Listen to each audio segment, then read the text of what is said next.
Vamos acá a hacer un paréntesis en la tarde a un tema más práctico. No se fueron tantos, ¿eh?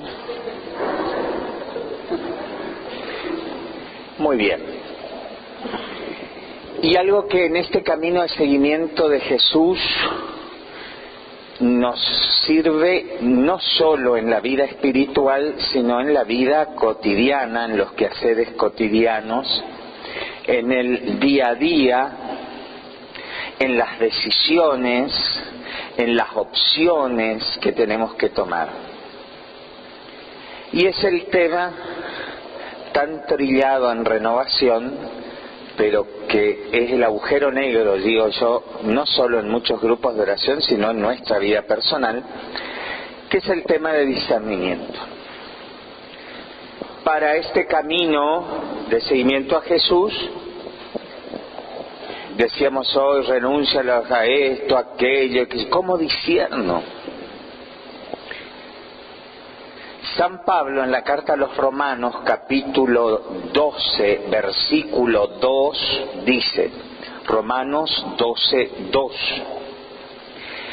y no os acomodéis al mundo presente, antes bien transformaos mediante la renovación de vuestra mente, de forma que podáis distinguir cuál es la voluntad de Dios, lo bueno, lo agradable, lo perfecto. Palabra de Dios. Si San Pablo dice, no se acomoden a los pareceres del mundo, sino sepan distinguir cuál es la voluntad de Dios, lo bueno, lo agradable, lo perfecto.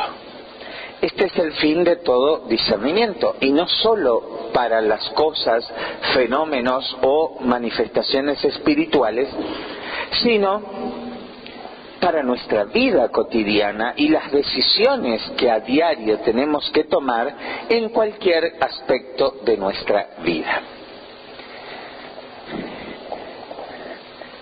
Hablando en general, hay dos formas o tipos de discernimiento.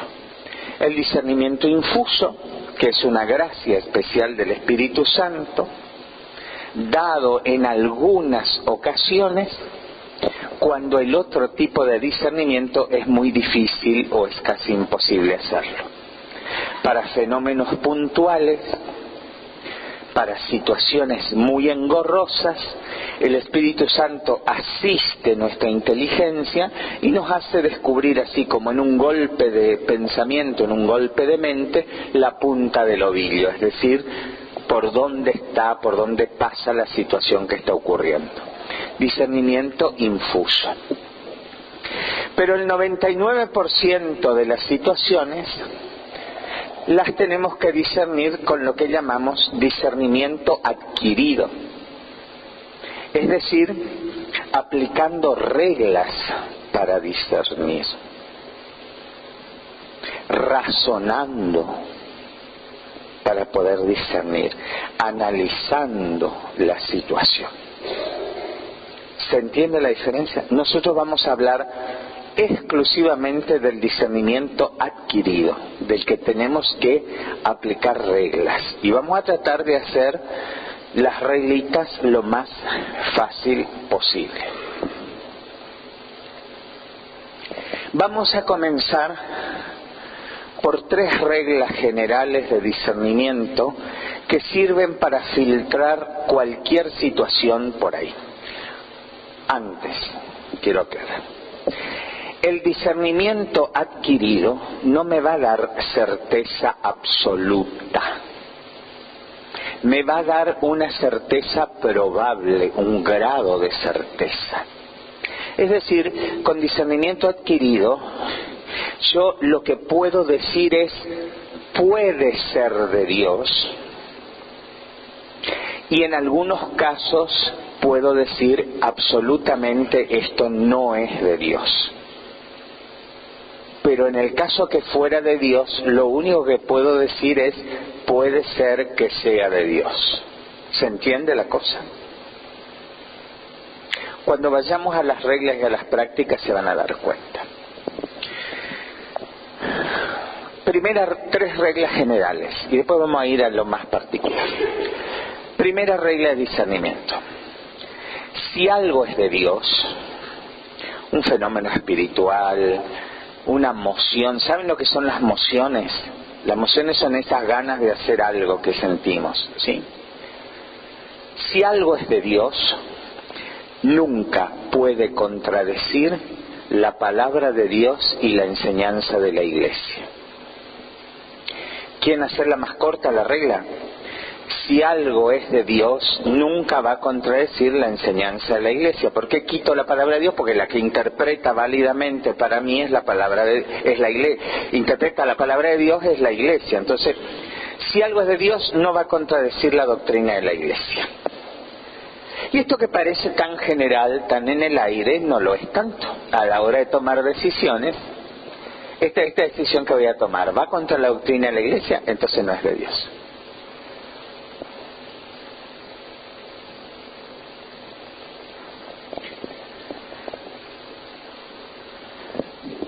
Esto sirve para todo fenómeno espiritual y para toda acción práctica. ¿Será que esta profecía? Una vez me invitaron a ir a una peregrinación al Santuario Nacional de Caacupé. Salían de mi pueblo natal, pasaban por Posadas, yo me subí ahí al colectivo, iba mi madre también. Pero en realidad íbamos a pasar por Caacupé, fuimos a la misa de la mañana en Caacupé y el objetivo era ir al botánico de la ciudad de Asunción, donde supuestamente se aparecía o se apareció la Virgen Santísima en un árbol enorme que estaba en el santuario, en el botánico, en el jardín botánico. Llegamos ahí, todo el árbol cercado con un corralito de madera, estaban rezando el rosario, un rosario detrás de otro, mucha piedad. La gente rezaba, había llovido y la gente rezaba de rodillas en el barro. Cuando traían ofrendas de flores, los servidores se descalzaban, abrían el corralito, entraban, ponían las flores donde supuestamente se había aparecido la Virgen. Al mediodía apareció un sacerdote, celebró la misa, había gente de Brasil allí también, las mujeres todas rigurosa mantilla. En el momento de la comunión la mayoría comulgaba de rodillas en pleno barro, un clima de piedad, nadie hablaba estupideces ni pavadas, todo el mundo rezaba. La verdad que un ambiente muy, muy, muy piadoso. El sacerdote celebró la misa, se fue. Ya las delegaciones que habían ido en los colectivos ya estaban haciendo la última oración para despedirse y la capitana del evento, pues siempre hay una capitana, toma el micrófono y empieza a leer supuestos mensajes de la aparición de la Virgen allí en el lugar. Bueno, que recen mucho, que se porten bien, que se conviertan, hasta ahí va todo. Y lee un mensaje. Recuerden lo que nos dijo nuestra madre en la aparición de tal día al vidente que vio acá. Después que leyó el mensaje yo no sabía si vidente era porque vio o porque tenía 2 dientes, por eso era vidente. Dice: no vayan a comulgar de manos de los ministros extraordinarios de la comunión. Comulguen solo de mano de los sacerdotes, porque cuando las hostias son tocadas por esas manos que no son consagradas, las manos de los ministros, San Miguel Arcángel retira el cuerpo de Cristo de la hostia.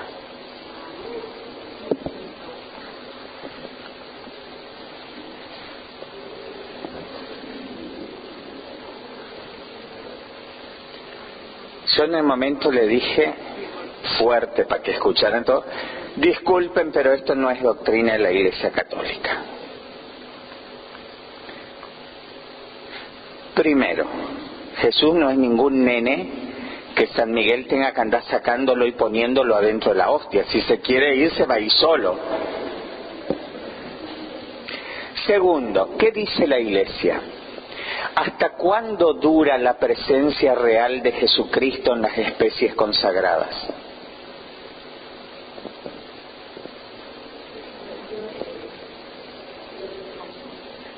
¿Siempre hasta cuándo? Hasta que desaparezca la especie, porque es comida, porque es quemada, porque es disuelta en agua, o porque se corrompió, se llenó de moho la hostia. Como suele pasar en los lugares muy húmedos, hay que controlar las hostias del sagrario porque enseguida se llenan de moho y se corrompe, hasta que se corrompa o se destruya la especie. Mientras esté la hostia en condiciones, la presencia real de Cristo sigue en la Eucaristía, así sea profanada la hostia, así sea robada y usada para hacer brujerías. Mientras esté la hostia en condiciones, está la presencia de Cristo. Era todo un clima de piedad, pero ¿por dónde saltó la liebre? Hay una enseñanza que contradice la doctrina de la Iglesia, por lo tanto ahí no apareció la Virgen ni 8 cuartos. Lo dice San Pablo: aunque un ángel bajara del cielo y les enseñara un evangelio distinto al que nosotros enseñamos, el ángel sea anatema, es decir, sea rechazado el ángel. ¿Vieron cómo esta regla? Voy a tomar una decisión en mi vida. Me enamoré. ¿Se acuerdan el viejo tema ese? Amigos míos, me enamoré. Me enamoré de una... Me enamoré en un retiro espiritual. La chica es muy bonita, muy piadosa. El Señor me la puso en mi camino. Miren, yo a los 50 años me enamoré. Te estoy poniendo un ejemplo, ¿no? Pequeño detalle, la chica es casada. Coincidimos en el retiro, el Señor nos unió en la oración. ¿Será de Dios? Contradice la enseñanza de la Iglesia. Es la mujer de tu prójimo. Porque el mandamiento dice no desear la mujer del prójimo o el marido de la prójima, no lo dice, pero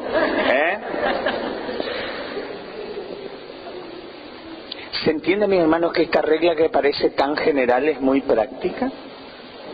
Allí en el caso de esta supuesta aparición, enseguida mensaje que contradice la doctrina de la Iglesia, no viene de Dios ni de la Virgen. La Virgen no va a venir a predicar contra lo que dice la doctrina de la Iglesia.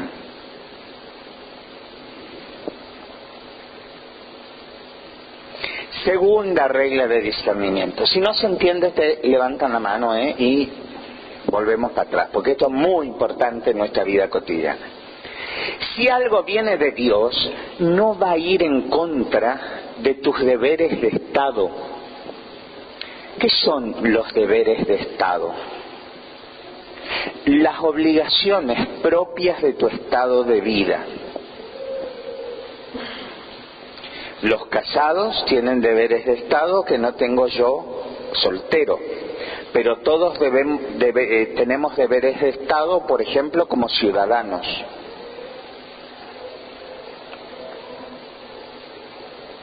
¿Quiénes están casados acá? Levanten la mano. Alpiste, fuiste, perdiste. Tu camino de santificación pasa por tu matrimonio y tus hijos. Si vos, por servir al Señor, descuidás las obligaciones con tu esposa, con tu esposo, con tus hijos, no estás haciendo cosa agradable a Dios.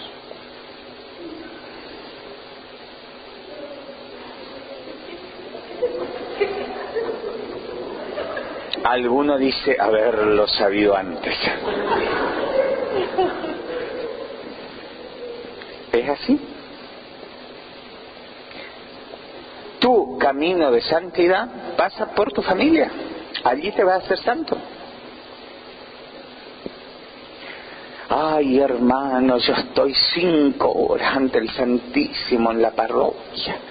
En la casa los hijos descuidados, el marido llega a trabajar, no hay cosa, nada hecho, la ropa está un despiole. Es más, estás pecando. Porque tu deber de estar... Nuestras abuelas eran muy sabias. ¿Qué decían nuestras abuelas? Primero la obligación y después la devoción.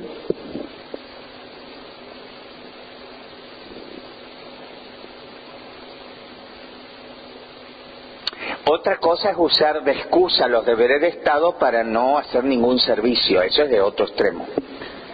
Pero los deberes de Estado son los deberes de Estado.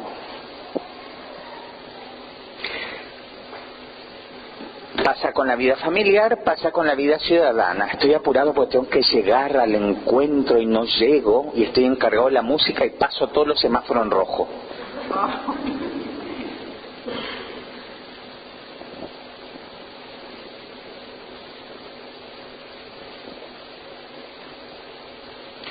¿Vos qué haces, Iván?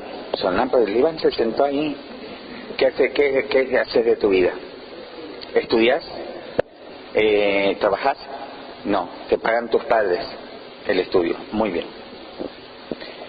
El Iván se enganchó en un grupo de oración de jóvenes.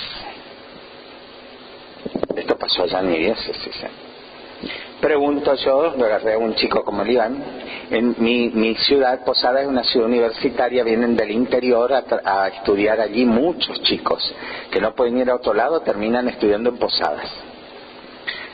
¿Qué hacen ustedes en el grupo oracional? Ay, nosotros nos reunimos los lunes en el grupo oracional. Qué lindo, dice, sí. El lunes nos reunimos a orar en el grupo con todo el mundo, dice. El martes nos reunimos a discernir lo que pasó el lunes. El miércoles nos reunimos a interceder por el grupo del lunes. El jueves nos reunimos a compartir con el grupo del lunes. Y el viernes nos volvemos a reunir para dar gracias a Dios por el lunes que va a venir. Y le digo, ¿y ustedes, manga de vagos, cuándo estudian?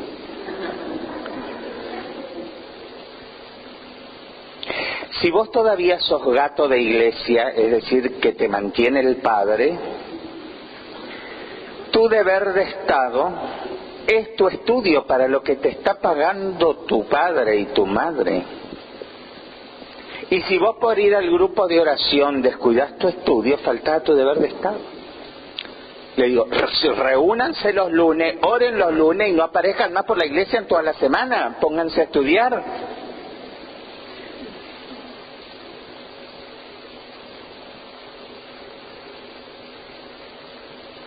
Esta es una regla importante y que solemos descuidarla con frecuencia. No nos vamos a ir al cielo si descuidamos los deberes de Estado. No agrada a Dios. Por más sagrada que sea la cosa que estamos haciendo, si descuidamos nuestros deberes de Estado, eso no es de Dios. Pero el Padre me pidió en la parroquia, ¿y usted no sabe decir que no? Yo un día le dije a un amigo mío, le digo, que menos mal que naciste varón, porque tenías el sí fácil. El Padre me pidió, no, Padre, no puedo, yo soy laico. Encima mi amigo es casado, tiene su familia, no puedo. Punto.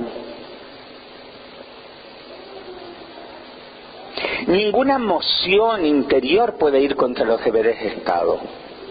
Una vez se acercó una hermana y me dice, ay, mi hermano, estoy sintiendo vocación a la vida religiosa. Una señora adulta. Y le digo yo, ay, qué bueno, una vocación en la adultez. Y qué bueno, ¿cómo estás haciendo el discernimiento? Y qué sé yo. Y se me ocurrió preguntar cómo era su vida, cómo era su situación. Dice, bueno, yo estoy casada, tengo 2 chicos. ¿Cuántos años tienen tus chicos? Ponele, no sé, no me acuerdo, 13, 14 años. ¿Qué vocación a la vida religiosa? Y escúchame, tus deberes de Estado están ahí. Y no, pero Santa Rita, no me la metas a Santa Rita. Que Santa Rita se hizo monja después que quedó viuda y se le murieron los 2 hijos. No confundamos gordura con hinchazón.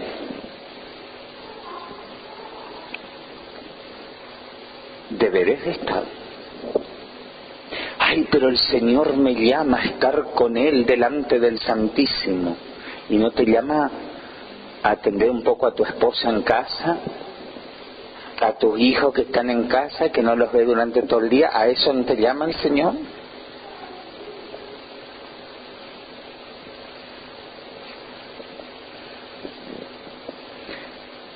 Claro que es más fácil ir a adorar al Señor ante el Santísimo Sacramento que cumplir mis deberes de Estado. Y el maligno ahí se vale para engañarnos. ¿Vieron que a veces nos tienta con cosas buenas y santas para desviarnos de la voluntad de Dios? ¿Se está entendiendo ahora lo que firmaron allá? Tercera regla. Todo es natural hasta que se pruebe lo contrario. Hermano, veo cosas, anda al psiquiatra. Puede ser un pico, un brote agudo de esquizofrenia. Tengo que suponer que todo es natural hasta que se demuestre lo contrario.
O sea, no había ningún fenómeno espiritual. Era una herida interior. ¿Qué regla de discernimiento le faltó tener en cuenta a esta servidora? Que todo es natural hasta que se pruebe lo contrario. Si yo no tengo pruebas, no puedo afirmar que algo es sobrenatural o preternatural, que algo viene del demonio o viene de Dios. Yo en Posadas vivía a la vuelta, pero a la vuelta, de una casa que tenía una pared blanca hacia el frente, hacia la calle, y a la noche aparecía el perfil de Jesucristo en la pared. Una sombra, pero era el perfil, no era que te tenías que imaginar, era el perfil de Jesucristo. ¿Quiénes estaban allí? Todos los carismáticos de la ciudad, pañuelos, rosarios, ropa, fotos. Hasta que el dueño de la casa se pudrió de tener gente en el patio delantero de su casa, cortó la rama del árbol que hacía sombra, porque a la noche pues se encendía sola la luz de la calle y en la rama del árbol la sombra pegaba contra la pared. El dueño se pudrió de tener la casa llena de gente, cortó la rama del árbol y se desapareció Jesucristo de la pared.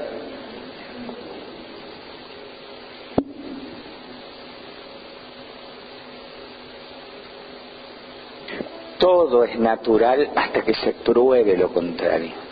¿Y nosotros qué hacemos? ¿O es de Dios o es del diablo? No, esto es... Y esto es de Dios. Un momento. Vamos a ver. Hay que probar que es un fenómeno espiritual, o de uno o del otro lado. Lo primero que tengo que suponer es que es algo natural. Y esto es un criterio que lo aplica la Iglesia. Ay, ¿por qué la Iglesia demora tanto en aprobar la aparición de la Virgen de los Porotos que se pasó allá en no sé dónde? Porque la Iglesia es prudente. Hay situaciones en que lleva tiempo discernir, porque el discernimiento adquirido hay que aplicar reglas, ver, investigar cómo es la cuestión.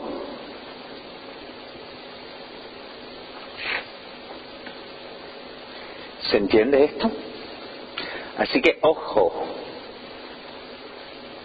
con andar atribuyendo a Dios o al enemigo de Dios cosas que no tenemos prueba de dónde viene. Mientras no tengamos prueba es natural. A la lona.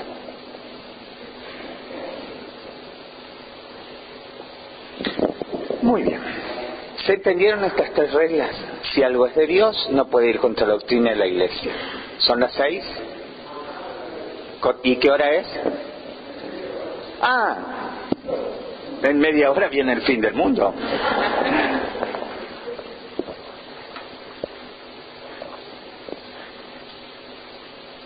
Nada puede ir contra la doctrina de la Iglesia, si es de Dios, nada puede ir contra los deberes de Estado, y todo es natural hasta que se pruebe lo contrario. Vamos a una regla más práctica de nuestras experiencias interiores. He vivido una experiencia interior en tal momento de oración. ¿Cómo sé yo que es de Dios? Y no es invento mío, influencia del otro. En 99% de los casos es manija mía, ¿no? Y aquí recurrimos a los criterios de otra de las doctoras de la Iglesia. ¿Cuántas mujeres doctoras de la Iglesia hay? A las mujeres les pregunto, porque siempre chillan que la Iglesia, que no tenemos igualdad de oportunidades en la Iglesia, que no podemos ser sacerdotes, que no sé qué. ¿Cuántas mujeres doctoras de la Iglesia hay? No hay muchas.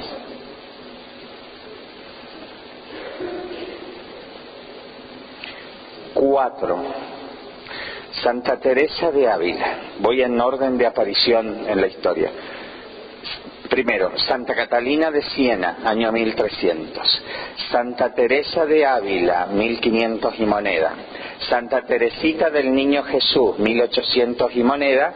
Y en el año 1000, Santa Hildegarda de Bingen, que fue hecha doctora de la Iglesia y le metieron una canonización equivalente, o sea, sin proceso de canonización, el Papa Benedicto XVI. Hildegarda de Bingen. Lean en internet quién es la santa, porque ahora no les voy a contar. Él tiene la película de Hildegarda de Bingen. Muy bien. Santa Catalina de Siena, doctora en teología mística por su obra El Diálogo. Magnífica esa obra. Era semianalfabeta y dicta casi todo en éxtasis el diálogo. Ella dialoga con Dios Padre. Ella nos da el criterio para discernir si lo que nosotros experimentamos espiritualmente puede ser de Dios o no.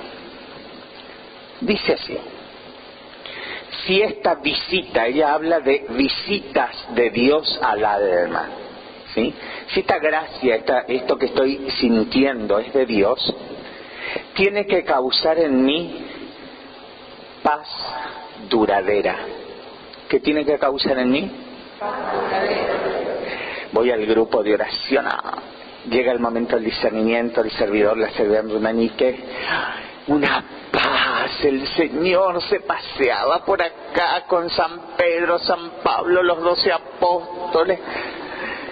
apareció la Virgen del Carmen, bajó una luz, subió una nube, una paz, una experiencia mística del 5º grado de mística. Ya subí al 3er cielo, estamos como San Pablo. Yo conozco un hombre que no sé si en el cuerpo o fuera del cuerpo, subió al 3er cielo. Nosotros llegamos al 4º cielo ya, más que San Pablo.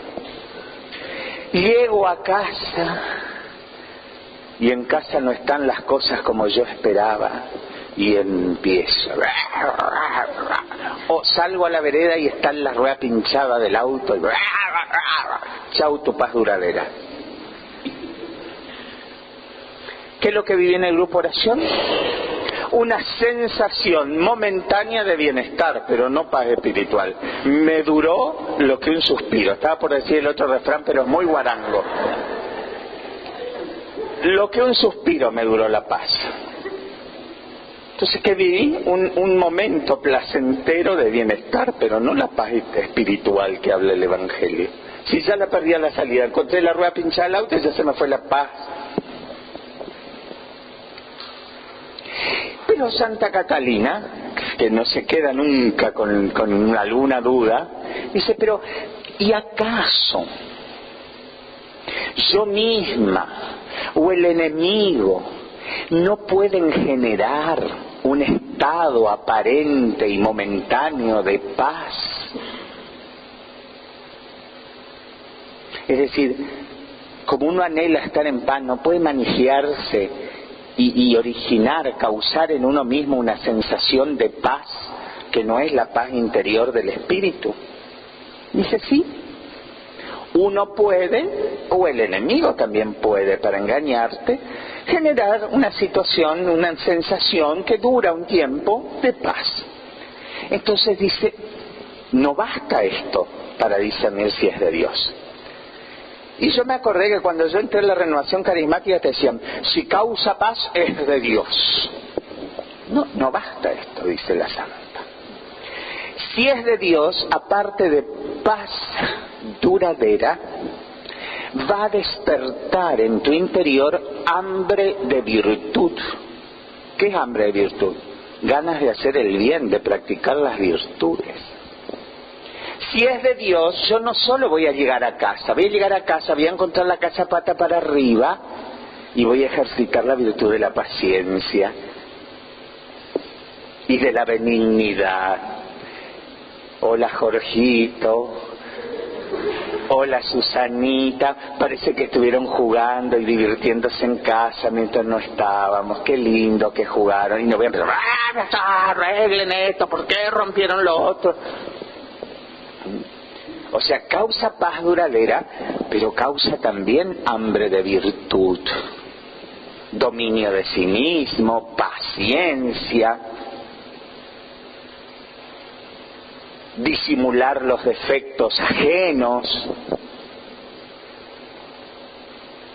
soportar al cargoso. ¿Vieron que hay hermanos que se parecen a un chicle? Lo tenés todo el día en la boca y no lo podés tragar.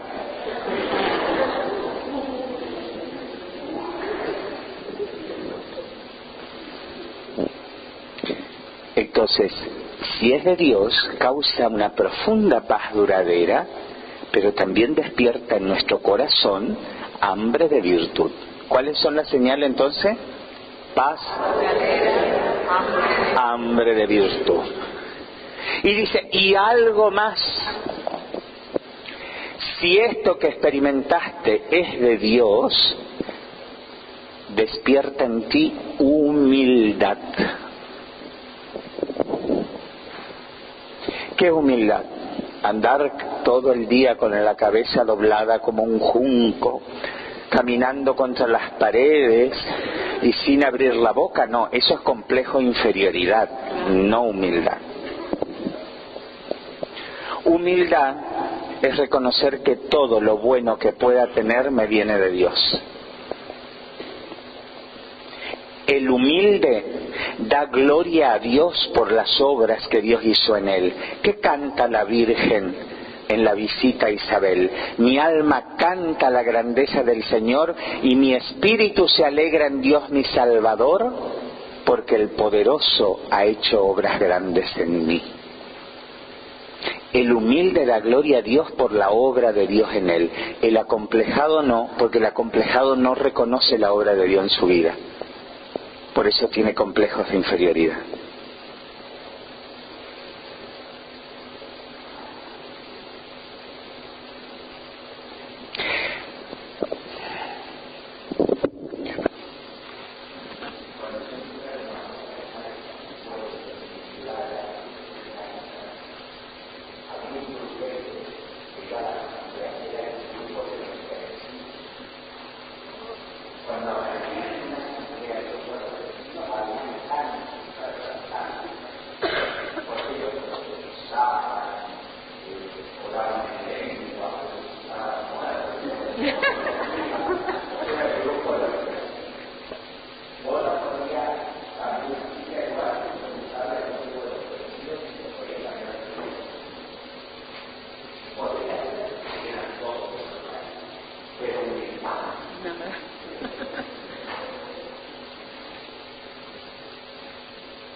Santa Teresa de Ávila, la otra doctora mística de la Iglesia, describe en el libro de su vida tales experiencias místicas, y tuvo cada director espiritual que era un zoquete, y sin embargo ella se sometía a la dirección espiritual.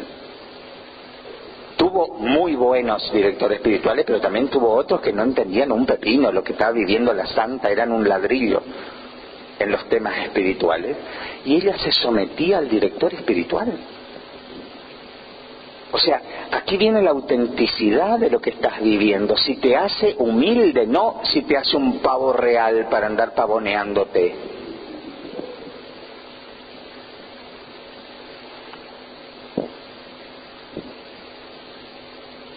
¿Se entiende, mis hermanos? Entonces, ¿cuáles son las tres señales? Si es de Dios, paz. Apréndanla de memoria, que eso lo tienen que aplicar. Vamos a las generales. Si algo viene de Dios, no puede contradecir ¿qué? La doctrina de la Iglesia. Tampoco puede contradecir los deberes de Estado. Y todo es natural. Si algo es de Dios en mi interior, tiene que causar paz duradera. Otra, hambre de virtud y humildad. Y por último, me tiene que hacer crecer en caridad. Caridad con el prójimo. Resulta que es un santo místico, pero es más malo que una herida. No tiene una pizca de caridad. Y vuelvo al ejemplo de la humildad, y con esto cerramos y hacemos una oración. Año 1500 y tanto. En la sede de Pedro, el Papa San Pío V. En las calles de Roma, todo lleno de moco de criatura y todo sucio, San Felipe Neri. ¿Vos tenés la película esa? El Santo de los Niños. Muy bien. San Felipe Neri. Juntaba a los niños en la calle de Roma, les daba de comer, les enseñaba a rezar y a leer y a escribir. Lo llama el Papa Pío V. Felipe, vení. Felipe era un cura raso, ¿no? Necesito me haga un favor. Allá en los suburbios de Roma se dice que hay una monja que cura la lepra. Anda a ver, a discernir, a ver qué es lo que pasa allá. Se va Felipe Neri, una cola, todos los carismáticos de la época estaban allá para sanarse. una cola enorme. Espera horas el santo, horas, hasta que le toca el turno, era el último. Y la verdad, venía el leproso, la monja le oraba, le imponía las manos y se sanaba ahí en el acto, no era que se sanaba después. San Felipe llega, la monja ya estaba como buena carismática entregando el servicio con otras dos monjas, y San Felipe hace ruido como para que vean que está él.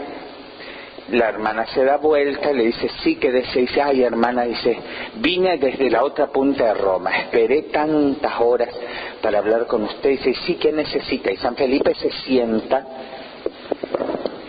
y dice, ay, hermana, me duele tanto los pies, ¿usted me ayudaría a sacarme los zapatos? Y la monja le dice más o menos así, yo soy la sierva de Jesucristo, no tu empleada. San Felipe cerró el pico y se vuelve a donde estaba el Papa. ¿Y qué le dice? Bueno, Felipe, ¿y su santidad? No puede estar el Espíritu Santo donde habita tanta soberbia. Muy clarito el discernimiento. ¿Qué hubiésemos hecho nosotros los carismáticos? Nos hubiésemos enganchado. No, pero si cura la lepra, debe ser un carisma.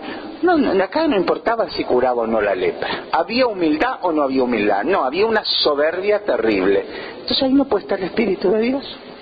¿Y de dónde le venía el poder? No sé de dónde, no tiene sentido discernir de dónde. De Dios no, porque estaba lleno de soberbia.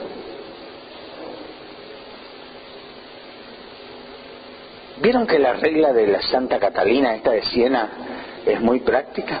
¿La repasamos? Si esto que estoy sintiendo, que estoy viviendo es de Dios, me tiene que dar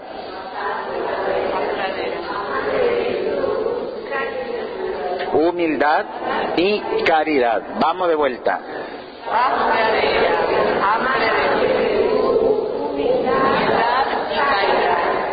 Muy bien. Amén. A mí, yo nunca hablo de los CD que hago, pero bueno, en este caso, porque es un caso bien puntual.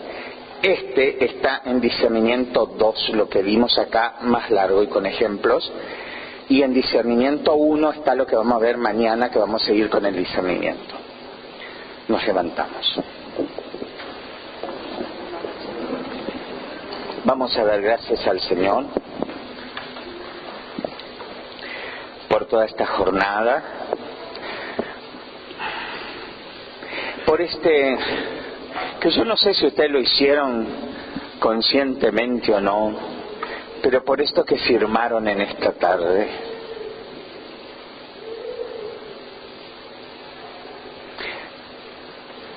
Yo sé que firmaron, si pusieron todo que sí, firmaron lo más parecido a una sentencia de muerte.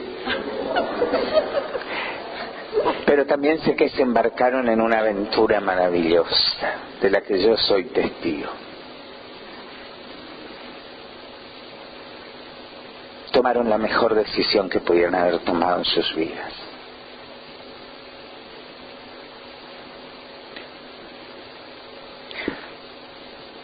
Porque Jesús no te va a sacar lo que tenés.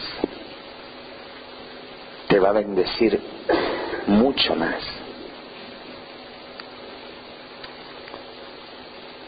Yo no sé si ustedes fueron conscientes en ese momento que firmaron. Yo sé que Jesús sí era consciente de lo que ustedes firmaron. Vamos a darle gracias al Señor por toda esta jornada, por su amor derramado, por mostrarnos a la mañana el poder de su palabra sobre nosotros, lo que hemos vivido allí con ese signo de la palabra, lo que ha sanado en nosotros, lo que ha reconstruido en nosotros durante toda esta jornada, aquellas cosas que ha aclarado en nuestra mente. ¿Se dieron cuenta, mis hermanos, que desde la ignorancia no se puede discernir nada? que desde el no saber podemos meter la pata hasta el cuadril, aún en las cosas espirituales, que podemos confundirnos fácilmente el mal con el bien, lo mediocre con lo bueno y lo perfecto. Gracias, Señor. Gracias por tu amor. Gracias por llamarnos. ¿Cuántos querían venir y no pudieron? Y fueron ustedes los que quisieron y pudieron, son los elegidos. Alguno habrá entrado aquí y habrá dicho: qué lástima que no está fulano, fulana. No, ninguna lástima. Qué suerte que estás vos. Porque Jesús te trajo a vos, no a tu amigo, a tu hermana de grupo, al otro que no estuvo, a vos. Gracias, Señor. Gracias, Jesús. Gracias por tu amor. Gracias por este privilegio de estar compartiendo tus cosas aquí entre nosotros, Señor. Bendito y alabado seas. Gracias, Señor.